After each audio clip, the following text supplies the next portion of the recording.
That if it wasn't for the grants, there would be no extra money to give, but with the grants, it paid for all of the production and printing of the book, so all of the proceeds from the sales will go towards Highwood charities, so I'm very happy to say that.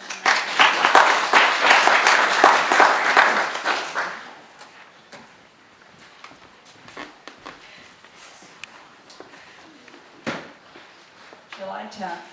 I will never forget that walk down my street when we were allowed back into Wallaceville for 30 minutes to see the house and get some supplies, supervised and assisted by firefighters. The whole thing is so surreal that my memories are more like a video.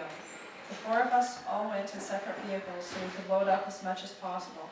The plan was to take some rubber bins and a couple of big old suitcases that would be transported in my SUV. When I got there, a guard at the entrance to Wallaceville stopped me.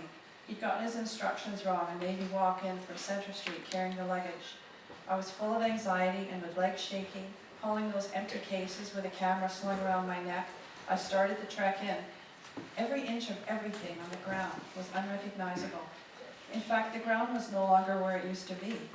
It was now 3 to 8 feet deep with silt, debris, fences, boats, hunks of asphalt, pipes and vehicles, buildings knocked off their foundations, torn and ravaged. I felt I'd been transported to wartime and thought of my parents, my dad a British soldier and my mom surviving through the London bombings in World War II. I felt like I was seeing things they had seen.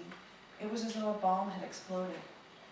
I was walking in a dream state, wanting, needing to take some pictures of this unreality so I can confirm if it was really true.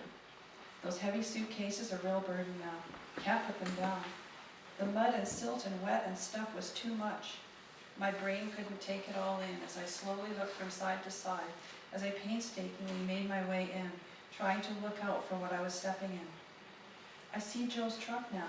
He has been stressing about where it ended up. I see it had a bad end. There was a fifth-wheel trailer on its hood. Then I saw Joe in front of our house, and he saw me and hurried to unload me of my burden and guide me in. He could see that I was in shock. I saw that the sinkhole, the size of a bus I had seen in a picture, had been filled in. Joe's rental truck was parked right over it.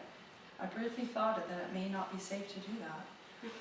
As I approached the front yard through the big evergreen trees, a shocking sight awaited me. There was no yard, no flower beds, no cobblestone sidewalk that we'd broken our backs over, no furniture on the porch, and no big flower pots, just silt and stuff. Not our stuff. A big soup of stuff that swirled and swirled with terrific force all through our neighborhood and was served up wherever it landed.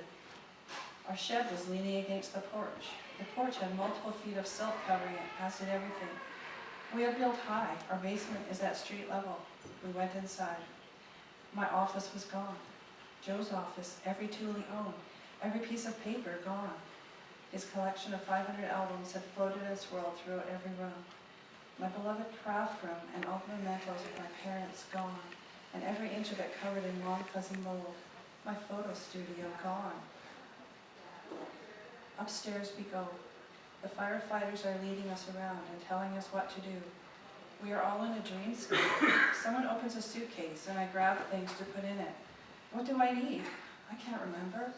I got by for weeks with nothing. Can't I just keep doing that and not have to do this? The firemen ask me what they can do. The smell is horrendous and everyone is mad, so I can't tell who anyone is. My glasses are fogging up. It's so humid in there. I realize that everything is getting wrecked, even if it wasn't flooded from the smell and humidity and mold. I asked the firefighters to take all my pictures off the wall and put them in a truck. They gave us an extra 15 minutes. We needed it as we were so paralyzed. I looked out the bedroom window onto the backyard and it took my breath away. My yard, my beautiful yard that we put so much of our soul into, gone. It's totally gone. It is so destroyed that you can't even tell what was there before. Everything buried in 4 feet of silt, and on top of that are fences, wires, broken things, town garbage bins. There's a mattress tangled up in wire. Our fences are all gone. There's a sinkhole down the side of our house full of strange debris. The firefighter says I can't go out on my upper deck as it could be unsafe. Man, there's a building underneath it. How could it be unsafe? That scares me, and I believe him after seeing everything else. Somehow we get out of there, and someone must have gone to get my vehicle, as it is there waiting for me and full of stuff. I wonder how it all got there. It must have been Courtney and Lee. With head buzzing and boots slick with silk, I head back to Okotoks. It occurred to me that I shouldn't be driving. Tears are streaming down my face soundlessly. It's hard to see through the fog of it. I was already grieving the loss of my home, the home I loved so much, the loss of life as I knew it. Life will never be the same again.